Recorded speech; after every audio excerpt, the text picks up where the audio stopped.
Assalamualaikum warahmatullahi wabarakatuh. Salam, Om Swastiastu, Namo Buddhaya, salam kebajikan bagi kita semua.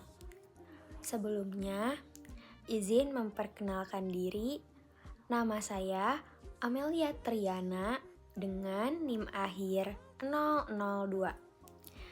Di sini saya akan memaparkan topik mengenai antikonvulsan pemblok kanal natrium yang dikaji dari perspektif kimia medisinal. Topik ini dipilih karena epilepsi merupakan salah satu gangguan neurologis kronis yang memerlukan terapi jangka panjang. Dan kanal natrium menjadi target utama dalam pengembangan obat anti-epilepsi.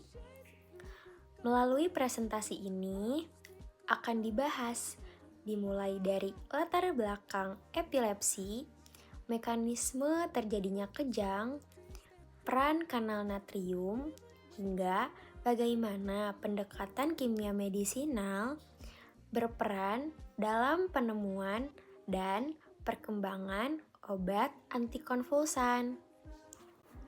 Epilepsi merupakan kondisi kronis yang ditandai dengan terjadinya kejang berulang akibat aktivitas listrik neuron di otak yang abnormal dan berlebihan.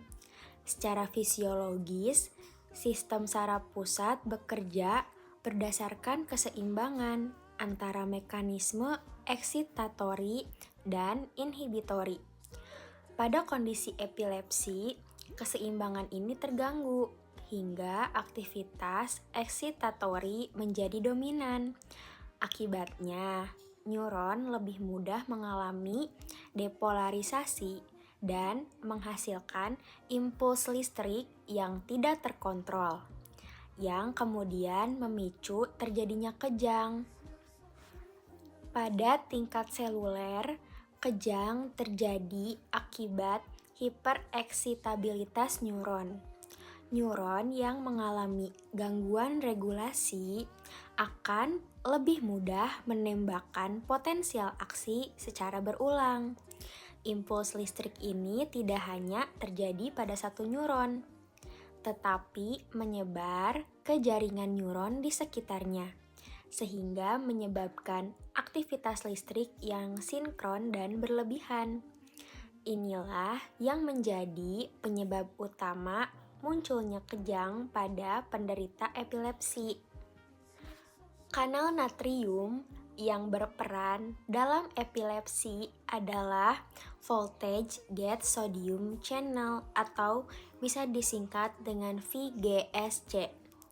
Kanal ini berfungsi dalam fase awal depolarisasi membran neuron, yaitu saat ion natrium masuk ke dalam sel.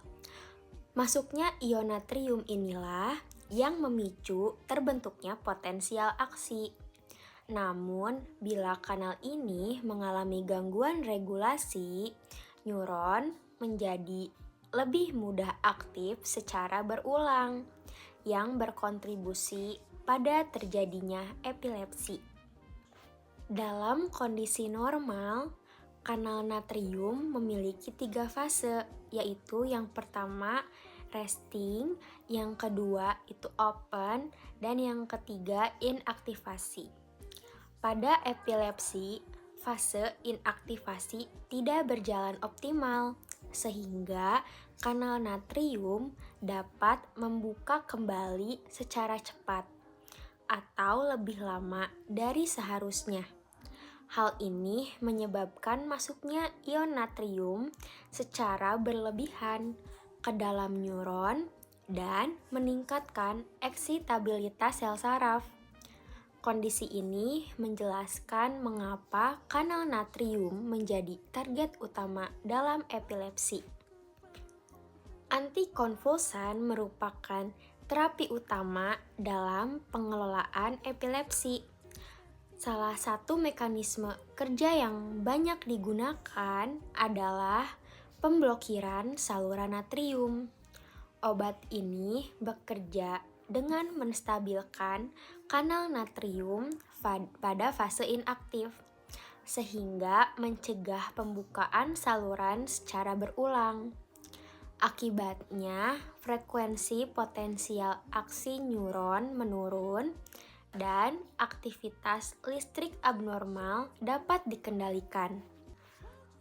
Antikonvulsan pemblok kanal natrium dikembangkan berdasarkan pengamatan bahwa penghambatan aliran ion natrium dapat menurunkan frekuensi potensial aksi. Berdasarkan struktur kimianya, obat-obat ini dikelompokkan ke dalam beberapa golongan, seperti golongan hidantoin dan iminostilbena. Perbedaan struktur kimia ini mempengaruhi afinitas terhadap kanal natrium serta profil efektivitas dan efek samping obat. Dalam kimia medisinal, pengembangan obat dimulai dari identifikasi dan validasi target, yaitu kanal natrium. Selanjutnya, dipilih senyawa awal atau lead compound yang memiliki aktivitas antiepileptik. Struktur senyawa kemudian dimodifikasi untuk meningkatkan potensi, selektivitas terhadap target, serta mengurangi efek samping. Tahapan ini sangat penting untuk menghasilkan obat yang efektif dan aman digunakan untuk jangka panjang.